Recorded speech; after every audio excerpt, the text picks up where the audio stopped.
Des mamans confinées seules, avec leurs enfants handicapés craquent. Tous les jours, je m'isole pour pleurer.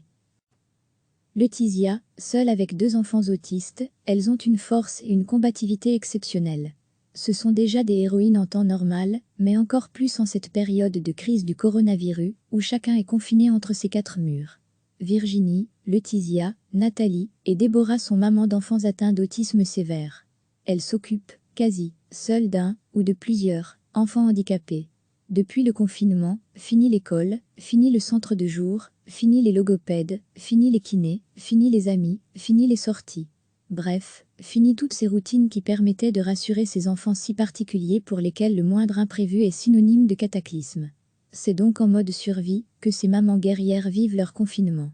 Isolées et sans aucune aide, il leur arrive de craquer, de pleurer, de crier. Mais pas le temps, ni le droit, de s'apitoyer sur leur sort, elles doivent garder la tête haute et avancer. J'ai déjà fait 2 malaises à cause de la fatigue. Gauthier ouvre le four, ferme le four, ouvre le four, ferme le four. Ce geste, le garçon de 7 ans le répète 100 fois par jour. Pareil avec les interrupteurs qu'il allume et éteint sans cesse. Atteint d'autisme sévère, il ne laisse aucun répit à sa maman Virginie. Si son équilibre ne tenait déjà qu'à un fil avant la crise du coronavirus, depuis le confinement, elle est au bord de la crise de nerfs. Les nuits sont courtes et les journées sont longues, explique à bout de souffle cette maman solo qui vit dans une petite maison à Warem. Aujourd'hui, et c'est une bonne journée, j'ai déjà fait 2 chutes de tension à cause de la fatigue. Son bonhomme ne lui laisse aucun répit. Il est collé à elle toute la journée, la sollicite sans cesse, tire sur ses vêtements. Il ne supporte pas de me voir assise. Si je m'assieds sur le divan, mon fils me saute dessus pour que je me lève. Gauthier, très perturbé par la perte de ses repères, sollicite constamment sa maman. Il me réclame 40 biberons par jour et il jette la moitié de leur contenu par terre. Il y a des taches de cacao et de sirop de grenadine partout dans toute la maison et je n'ai même pas le temps de nettoyer. Confinée dans son logement social à Seraing, seule, avec ses 2 enfants autistes de 8 et 9 ans, Laetitia ne s'en cache pas. Elle est en burn-out depuis longtemps et prend des antidépresseurs pour tenir debout. Le papa a claqué la porte, il y a quelques années, pour refaire sa vie. Depuis, il n'a vu ses enfants que très rarement. Il ne les a plus vus depuis le mois de juin et il n'a jamais payé le moindre centime de pension alimentaire. Or, mes fins de mois sont très difficiles. Sortir prendre l'air 1 fois par jour, cette maman de 42 ans aimerait bien mais, avec mon cadet Dario qui se déplace difficilement, fait des crises, et se roule régulièrement par terre, ce n'est pas envisageable. Sa seule sortie, quand sa voisine vient garder ses enfants le temps qu'elle aille faire les courses. Mais le supermarché est aussi une épreuve, avec des revenus très faibles, les courses sont un casse-tête, je dois faire au moins cher. Je mange à peine, j'ai perdu 7 kilos en 10 jours, et je fume 30 cigarettes par jour. Dès qu'elle ne lui accorde pas son attention, son cadet de 8 ans crie, hurle, se tape la tête contre le mur. Si elle le lâche des yeux, il ouvre son linge et étale ses excréments partout, ou ronge le cuir du canapé. Quand c'est trop, et que je n'en peux vraiment plus, je laisse mes fils dans le salon, et je m'enferme dans ma chambre, pour pleurer et pour ne pas les dégommer point puis, elle sèche ses larmes et y retourne. Si de plus en plus de papas d'enfants handicapés assurent, beaucoup désertent le domicile conjugal. Mon mari nous a quittés, il y a 9 mois. Il ne supportait pas l'handicap de Louis. Il m'a dit, j'ai 60 ans, je veux m'amuser, explique Nathalie, comptable au CPAS d'Ever. Leur relation n'était déjà pas au beau fixe.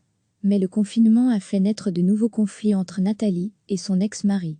Avec un boulot très prenant en politique, l'homme garde son fils, un week-end sur 2 et tous les lundis. Lundi passé, il voulait laisser Louis à la garderie organisée par l'école maternelle, s'insurge Nathalie. Impensable pour elle de laisser son fils, déjà très perturbé par la situation, avec des éducatrices qu'il ne connaît pas. Il m'a alors proposé de faire garder notre fils par sa nouvelle compagne alors que Louis ne l'a jamais vu de sa vie, explique la maman, furieuse. Si on passe au confinement total, il faudra prévoir des dérogations pour les parents d'enfants handicapés. Si les parents d'enfants valides peuvent expliquer à leur progéniture que la situation a changé, impossible de raisonner un bambin qui souffre d'autisme sévère. Du haut de ses 4 ans et demi, Louis ne comprend pas ce qui se passe. Comme le garçonnet ne sait pas parler, il exprime son angoisse à travers des comportements violents. Je reçois 20 baffes par jour, des dizaines de coups de pied. La hantise de Nathalie ? Ne plus pouvoir sortir du tout à cause des imbéciles qui ne respectent pas les distances de sécurité. Comme tous les enfants de son âge, Louis a besoin de se dépenser. On va tous les jours se promener 1 heure en forêt de soigne, là où il n'y a personne, pour éviter qu'il ne s'approche trop des gens. Impensable pour Louis de rester 24 heures sur 24 enfermé à la maison. Même quand le couple va bien et que le papa est présent, c'est quand même la maman qui assume la grosse partie du boulot, précise Déborah. Avec le confinement, elle a dû arrêter son activité d'indépendante pour garder ses 2 enfants, Noah, 12 ans, et Thomas, 10 ans. Impossible pour moi de faire du télétravail avec un enfant autiste à la maison. Mon mari travaille la nuit dans le déchargement des avions de fret à Bierset. L'après-midi, il m'aide un peu pour les tâches ménagères, mais en ce moment Noah ne veut pas passer du temps avec son papa. Il est scotché à moi, car c'est moi son repère. C'est vraiment épuisant. Sur Facebook, ces mamans d'enfants extraordinaires dénoncent le numéro vert mis en place par 2 spécialistes du burn-out parental pour venir en aide aux parents qui se sentent dépassés.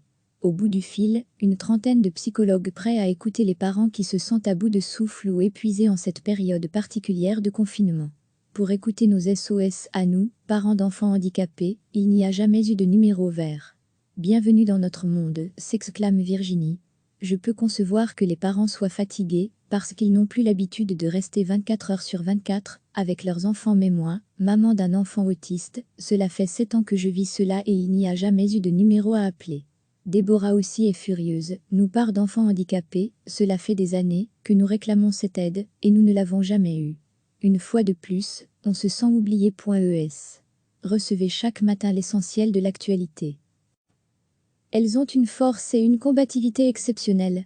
Ce sont déjà des héroïnes en temps normal, mais encore plus en cette période de crise du coronavirus, où chacun est confiné entre ses 4 murs. Virginie, Laetitia, Nathalie et Déborah sont mamans d'enfants atteints d'autisme sévère. Elles s'occupent, quasi, seules d'un, ou de plusieurs, enfants handicapés. Depuis le confinement, fini l'école, fini le centre de jour, fini les logopèdes, fini les kinés, fini les amis, fini les sorties. Bref, fini toutes ces routines qui permettaient de rassurer ces enfants si particuliers pour lesquels le moindre imprévu est synonyme de cataclysme. C'est donc en mode survie que ces mamans guerrières vivent leur confinement. Isolées et sans aucune aide, il leur arrive de craquer, de pleurer, de crier. Mais pas le temps, ni le droit, de s'apitoyer sur leur sort, elles doivent garder la tête haute et avancer. J'ai déjà fait 2 malaises à cause la fatigue. Gauthier ouvre le four, ferme le four, ouvre le four, ferme le four. Ce geste, le garçon de 7 ans le répète 100 fois par jour. Pareil avec les interrupteurs qu'il allume et éteint sans cesse. Atteint d'autisme sévère, il ne laisse aucun répit à sa maman Virginie. Si son équilibre ne tenait déjà qu'à un fil avant la crise du coronavirus, depuis le confinement, elle est au bord de la crise de nerfs. Les nuits sont courtes et les journées sont longues, explique à bout de souffle cette maman solo qui vit dans une petite maison à Warem. Aujourd'hui, et c'est une bonne journée, j'ai déjà fait 2 chutes de tension à cause de la fatigue. Son bonhomme ne lui laisse aucun répit. Il est collé à elle toute la journée, la sollicite sans cesse, tire sur ses vêtements. Il ne supporte pas de me voir assise. Si je m'assieds sur le divan, mon fils me saute dessus pour que je me lève. Gauthier, très perturbé par la perte de ses repères, sollicite constamment sa maman. Il me réclame 40 biberons par jour, et il jette la moitié de leur contenu par terre. Il y a des taches de cacao et de sirop de grenadine partout dans toute la maison, et je n'ai même pas le temps de nettoyer. Laetitia, seule avec 2 enfants autistes confinés, dans son logement social à Serein, seule, avec ses 2 enfants autistes de 8 et 9 ans, Laetitia ne s'en cache pas. Elle est en burn-out depuis longtemps et prend des antidépresseurs pour tenir debout. Le papa a claqué la porte, il y a quelques années, pour refaire sa vie. Depuis, il n'a vu ses enfants que très rarement. Il ne les a plus vus depuis le mois de juin, et il n'a jamais payé le moindre centime de pension alimentaire. Or, mes fins de mois sont très difficiles. Sortir prendre l'air 1 fois par jour, cette maman de 42 ans aimerait bien, mais, avec mon cadet Dario qui se déplace difficilement, fait des crises, et se roule régulièrement par terre, ce n'est pas envisageable. Sa seule sortie, quand sa voisine vient garder ses enfants le temps qu'elle aille faire les courses. Mais le supermarché est aussi une épreuve, avec des revenus très faibles, les courses sont un casse-tête, je dois faire au moins cher. Je mange à peine, j'ai perdu 7 kilos en 10 jours, et je fume 30 cigarettes par jour. Dès qu'elle ne lui accorde pas son attention, son cadet de 8 ans crie, hurle, se tape la tête contre le mur. Si elle le lâche des yeux, il ouvre son linge et étale ses excréments partout, ou ronge le cuir du canapé. Quand c'est trop, et que je n'en peux vraiment plus, je laisse mes fils dans le salon, et je m'enferme dans ma chambre, pour pleurer et pour ne pas les dégommer. Puis, elle sèche ses larmes et y retourne. Les papas, souvent aux abonnés absents, si de plus en plus de papas d'enfants handicapés assurent, beaucoup désertent le domicile conjugal. Mon mari nous a quittés, il y a 9 mois. Il ne supportait pas l'handicap de Louis. Il m'a dit « J'ai 60 ans, je veux m'amuser », explique Nathalie, comptable au CEAS d'Ever. Leur relation n'était déjà pas au beau fixe. Mais le confinement a fait naître de nouveaux conflits entre Nathalie et son ex-mari. Avec un boulot très prenant en politique, l'homme garde son fils, un week-end sur 2 et tous les lundis. Lundi passé, il voulait laisser Louis à la garderie organisée par l'école maternelle, s'insurge Nathalie. Impensable pour elle de laisser son fils, déjà très perturbé par la situation, avec des éducatrices qu'il ne connaît pas. Il m'a alors proposé de faire garder notre fils par sa nouvelle compagne alors que Louis ne l'a jamais vu de sa vie, explique la maman, furieuse. Si on passe au confinement total, il faudra prévoir des dérogations pour les parents d'enfants handicapés. Si les parents d'enfants valides peuvent expliquer à leur progéniture que la situation a changé, impossible de raisonner un bambin qui souffre d'autisme sévère. Du haut de ses 4 ans et demi, Louis ne comprend pas ce qui se passe. Comme le garçonnet ne sait pas parler, il exprime son angoisse à travers des comportements violents. Je reçois 20 baffes par jour, des dizaines de coups de pied. La hantise de Nathalie ? Ne plus pouvoir sortir du tout à cause des imbéciles qui ne respectent pas les distances de sécurité. Comme tous les enfants de son âge, Louis a besoin de se dépenser. On va tous les jours se promener 1 heure en forêt de Soignes, là où il n'y a personne, pour éviter qu'il ne s'approche trop des gens. Impensable pour Louis de rester 24 heures sur 24 enfermé à la maison. Impossible de faire du télétravail même quand le couple va bien et que le papa est présent, c'est quand même la maman qui assume la grosse partie du boulot, précise Déborah. Avec le confinement, elle a dû arrêter son activité d'indépendante pour garder ses 2 enfants, Noah, 12 ans, et Thomas, 10 ans. Impossible pour moi de faire du télétravail avec un enfant autiste à la maison. Mon mari travaille la nuit dans le déchargement des avions de fret à Bierset.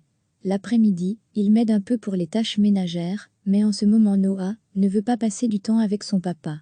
Il est scotché à moi, car c'est moi son repère. C'est vraiment épuisant. Sur Facebook, ces mamans d'enfants extraordinaires dénoncent le numéro vert mis en place par 2 spécialistes du burn-out parental pour venir en aide aux parents qui se sentent dépassés. Au bout du fil, une trentaine de psychologues prêts à écouter les parents qui se sentent à bout de souffle ou épuisés en cette période particulière de confinement. Pour écouter nos SOS à nous, parents d'enfants handicapés, il n'y a jamais eu de numéro vert. Bienvenue dans notre monde, s'exclame Virginie. Je peux concevoir que les parents soient fatigués, parce qu'ils n'ont plus l'habitude de rester 24 heures sur 24 avec leurs enfants, mais moi, maman d'un enfant autiste, cela fait 7 ans que je vis cela et il n'y a jamais eu de numéro à appeler. Déborah aussi est furieuse, nous parents d'enfants handicapés, cela fait des années que nous réclamons cette aide, et nous ne l'avons jamais eue.